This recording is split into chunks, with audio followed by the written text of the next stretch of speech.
Cool. So let's just start and just talk about what we know about omega-3s. What are they? So omega-3s are a fatty acid, and I mean, what I had done is done a little description of cartilage, which I know for most of your viewers is properly boring because they've probably heard it a million times, but it's really hard for me I found it really difficult to describe how omega-3s, how EPA particularly, but we'll get to that in a second, how that actually has its effect. And I kind of drew some like really awful pictures so that when I'm talking about it, you can understand what I'm talking about, right? So this is my cartilage. Okay. So right, if this is I'll tell you what, I'll draw a bone underneath it. This makes more sense, right? There we go. So this is my joint capsule here, this kind of square, and that's the top of the bone. Oh, I'm going the wrong way. The top of the bone there. And then what I've got making up my cartilage is a selection of stuff that is springy and stuff that is strong, because cartilage has got to withstand pressure. So you've got the dog's weight coming down on it like this all the time, and then it's also got to withstand the kind of shear forces. So as it's walking, obviously, that doesn't really look right on there, but yeah, it's kind turning and walking. There's going to be turning and walking and shear forces as well. So you've got these. This is really hard back to front, trying to point at this. Like the collagen stuff there, that black line that I'm pointing really badly at, that collagen is what resists the shear. So as they're stepping and they're moving, and that's the thing that stops it from just tearing like crepe paper. But also this stuff, which is your proteoglycans, these guys are a spring. So they are the springy, spongy stuff that as you step, it kind of squashes down as you go along. So that this kind of comes to be, that sounds really pointless, but it comes to make sense in a minute. So I should just, and I'll draw the EPA on this afterwards, right? So these are awful. Like, you mustn't laugh. I did go to like university. This is not not art school. Yeah. Not art school. Yeah. So this overweight dog here is there to signify, this is how arthritis happens. This is my terrible diagram. This is a dog that is meant to represent stressors. So something happens, something always triggers it at the start, and it can be just the way you're built because you're a giant breed. It can be the fact that you're obese. It can be the fact that you have a traumatic injury. It can be a slip, a fall, an infection. It can be absolutely anything that starts this off.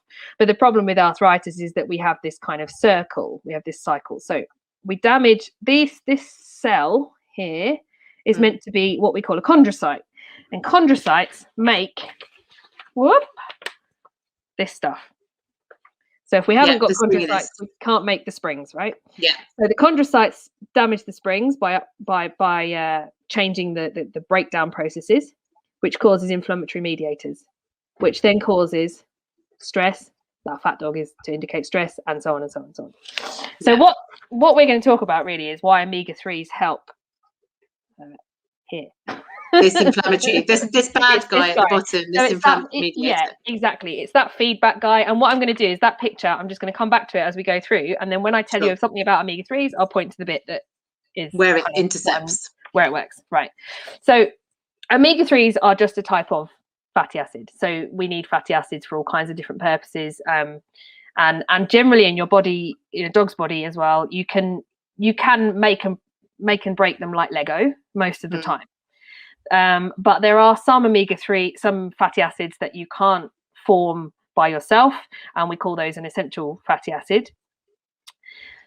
There's a bit of a grey line with the omega-3s. So currently, the NRC, who's one of the American nutrition guidelines, considers EPA and DHA to be essential for healthy adult dogs, and FEDIAF don't.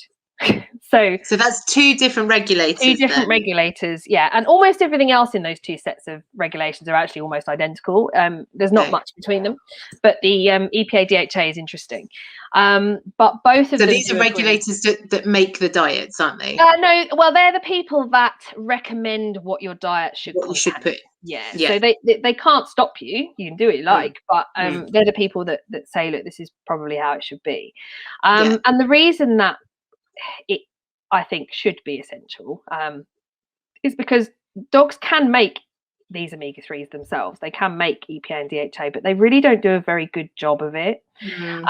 And the way that I kind of describe the failure a bit is that FEDIAF, the reason that they require DHA in puppies is actually to do with brain development, nothing to do with arthritis. But the reason they discuss that it's necessary is because they don't feel that dogs are capable of making, based on the existing research, they're not capable of making enough of this omega-3 themselves to support brain development. Right. So if they can't even do that, it's not going to be enough. No, that when we get to things like clinical conditions like arthritis, they're never going to make enough. So I start to think, based on that, I would consider them an essential fatty acid, even though some groups of guidelines would suggest otherwise.